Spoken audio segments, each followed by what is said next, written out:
ఈరోజు state wide programme భాగంగా ఈరోజు ఫోరెన్సిక్ శాంపుల్ కలెక్షన్, తర్వాత ఫోరెన్సిక్ ఎవిడెన్స్ను ఎలా మనం సేఫ్ గార్డ్ చేయాలి, ఎలా మనం లెటర్స్ ఆఫ్ అడ్వైస్ రాయాలి, చైన్ ఆఫ్ కస్టడీ ఎలా మెయింటైన్ చేయాలి అన్ని దాని మీద ఈరోజు ట్రైనింగ్ సెషన్ అందరి కోసం ఏర్పాటు చేయడం జరుగుతుంది. సో నిన్నటి నుంచి ఇది స్టార్ట్ అయింది ఫోరెన్సిక్ వీక్ అని స్టేట్ వైడ్ ఇనిషియేటివ్గా. ఈ సెషన్ యొక్క ఇంపార్టెన్స్ ఏంటంటే అసలు మీకు మాకు మధ్య ఎందుకు గ్యాప్ వస్తుంది, అసలు మేము ఎందుకు అసలు కేసు రిజెక్ట్ చేస్తున్నాం, అలా కేసు రిజెక్ట్ చేయకుండా ఉండాలంటే మీరేం చేయాలి, అసలు ఒక క్రైమ్ సీన్లో proper handling, lifting and packing ఎలా చేయాలి, అసలు డూస్ అండ్ డోంట్స్. ఈ సెషన్ మొత్తం I hope the session is very useful to you. So మేము ఒక ఇద్దరం ఎక్స్పర్ట్స్ ఫ్రమ్ FSL Mangalagiri, ఇద్దరు ఎక్స్పర్ట్ విశాఖపట్నం RFS నుంచి వచ్చాం. Vacuuming and sweeping. So this technique is used to collect the fiber samples and also for the dust particles like that. Mainly if the dust containing hair samples or any fibers, then you have to go for the vacuum sweeping.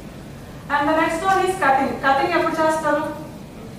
Large materials నుంచి మీకు ఎక్కడైతే కనిపిస్తుందో forensic evidence, maybe biological fluids కానీ ఏదైనా ఉన్నదనుకోండి, అప్పుడు walls కానీ అలాంటివి ఉన్నప్పుడు మీకు చేస్తారు. నెక్స్ట్ స్వాబింగ్ అండ్ స్క్రాపింగ్ ఎప్పుడు చేస్తారు? స్వాబింగ్ ఇప్పుడు డ్రై అయిపోయింది అనుకోండి బ్లడ్ శాంపుల్ ఏదన్నా, so in that cases swabs use చేస్తారు. ఈరోజు మీకు కెమికల్ రీజన్స్ చెప్తాం అనుకుంటున్నాను. కెమికల్ రీజన్స్ లో మొత్తం 3 సెక్షన్స్ అనేవి ఉంటాయి. Chemistry section, narcotic section and toxicology section. Chemistry, narcotics 2 sections కూడా హెడ్ క్వార్టర్స్ మంగళగిరిలో మాత్రమే ఉన్నాయి. రీజనల్స్ ఎక్కడ కూడా లేవు. రీజనల్స్ ఆఫీస్ లో ఓన్లీ టాక్సికాలజీ మాత్రం ఉంది. Mobiles like that, but we have segregated the material objects into 3 parts.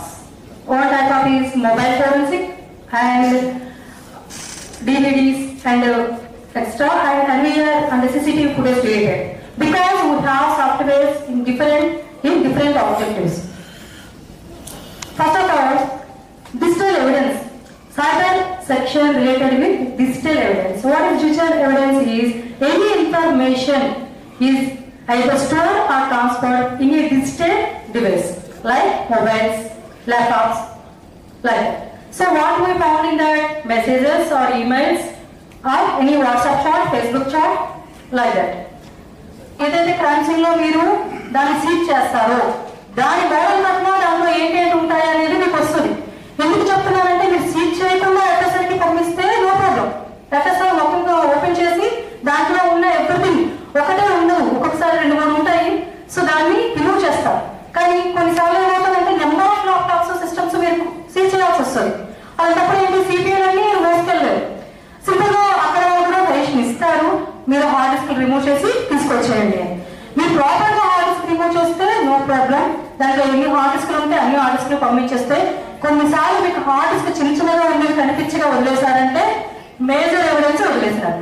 So దాని మీద మీరు ఒకసారి కాన్సన్ట్రేషన్ చేసి కావాలంటే యూట్యూబ్ లో కొట్టినా మీకు ఆ మోడల్ తగ్గట్టుగా ఏంటి ఉంటాయి అనేది మీకు తెలుస్తుంది. మీరు అలా చూడొచ్చు. చూసిన తర్వాత మీరు ఒపీనియన్ తీసుకోండి, మీరు FSL కి పంపిస్తారా లేదా అక్కడే తీస్తారా అని. రైట్ లో బాటమ్ లెఫ్ట్ లో సీరియల్ నెంబర్ ఉంటుంది. ఫస్ట్ 3 సఫిక్స్ అంటాం, తర్వాత 6 ఉంటాయి prefix. First 3 number and alphabets ఉంటాయి. లాస్ట్ 6 మాత్రం ఓన్లీ నెంబర్సే ఉంటాయి. దాన్ని మాత్రమే సీరియల్ నెంబర్ అంటాం. మధ్యలో బోల్డ్ లెటర్స్, ఒక బ్యాక్గ్రౌండ్ లో పెద్ద లెటర్ రాసి ఉంటుంది, A కానీ B కానీ W కానీ. చూడండి ఒకసారి, అది అసలు సీరియల్ నెంబర్ కాదు. సీరియల్ నెంబర్ అంటే మొత్తం ఉండేది 9. ఫస్ట్ 3 తర్వాత 6 మధ్యలో రాసిన లెటర్ సీరియల్ నెంబర్ కాదు. దాన్ని రాయవలసిన అవసరం లేదు. అది దేన్ని ఇండికేట్ చేస్తుందంటే, మనకి ఇండియాలో 4 కరెన్సీ ప్రింటింగ్ ప్రెస్లు ఉన్నాయి.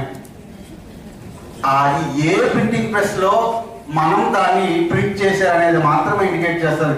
అందరికీ యూస్ఫుల్ గా ఉంటుంది ఈ రోజు క్లాస్. సో చాలా బాగా చెప్పారు FSL నుంచి. Thank you very much. So చాలా డీటెయిల్ గా మీరు ప్రతి దాని గురించి చాలా డీటెయిల్ గా చెప్పారు.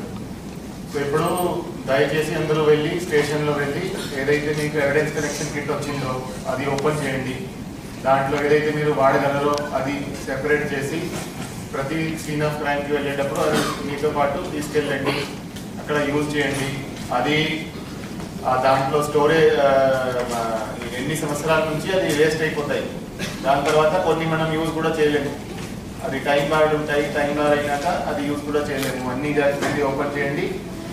అండ్ ప్రతి కేసులో ఇప్పుడు మోర్ దెన్ 7 years కేసులో ఖచ్చితంగా మనం ఫోరెన్సిక్ ఎక్స్పర్ట్ను బిఎన్ఎస్ పరంగా కూడా మనం తీసుకెళ్ళాలి. సరే, మన దగ్గర ఏదైతే ఫోరెన్సిక్ ఎక్స్పర్ట్స్ ఎంతవరకు ఉన్నారో అంతవరకు మనం తీసుకెళ్తున్నాము. ఇప్పుడు ఇంతకుముందు మనకి ఒకే క్లూస్ టీమ్ ఉండేది, మన డిస్ట్రిక్ట్లో క్లూస్ టీమ్ ఒకటే ఉండేది. ఇప్పుడు sub division wise clues team కూడా పెట్టడం జరుగుతుంది. సో ప్రతి సబ్ డివిజన్లో ఒక టీం ఉంటుంది, దానికి ఒక వెహికల్ ఉంటుంది, దానికి ఒక ఎవిడెన్స్ కలెక్షన్ కిట్ కూడా ఉంటుంది. మీ దగ్గర ఏదైతే పోలీస్ స్టేషన్లో ఎవిడెన్స్ కలెక్షన్ కిట్ ఉంది అది దానికి కాకుండా కూడా వాళ్ళ దగ్గర కూడా ఉంటుంది. సో అవన్నీ కిట్స్ ఒకసారి తీసి చూడండి. కన్సర్న్ ఎస్ఐ సిఐస్ అంత స్టాఫ్ను అక్కడ అందరి ముందు ఓపెన్ చేసి ఏమేమి మీరు వాడగలరో అది తీసి చూడండి. మీకు కూడా చాలా ఎడ్యుకేటివ్గా ఉంటుంది అది. మీరు ఒక్కోసారి ప్రాబ్లం ఏంటంటే మనం తీసి చూడడం లేదు. సో ఏం వాడాలి ఏం వాడకూడదని మనకి తెలియడం లేదు, అది ఒకటి. తర్వాత ఎప్పుడైతే మీరు ఏదైనా కలెక్ట్ చేసి వస్తే, ఏదైనా మీరు ఎవిడెన్స్ కలెక్ట్ చేసి వస్తే ఇమీడియట్గా ఎఫ్ఎస్ఎన్కి పంపించండి. ఏదైతే పంపించారో ఇమీడియట్గా పంపించాలి, అది స్టేషన్లో పడేయకూడదు. So that should be least delay. Collect చేసినాక ఇమీడియట్లీ మనం పంపించాలి, దాన్ని స్టేషన్లో ఉంచకూడదు.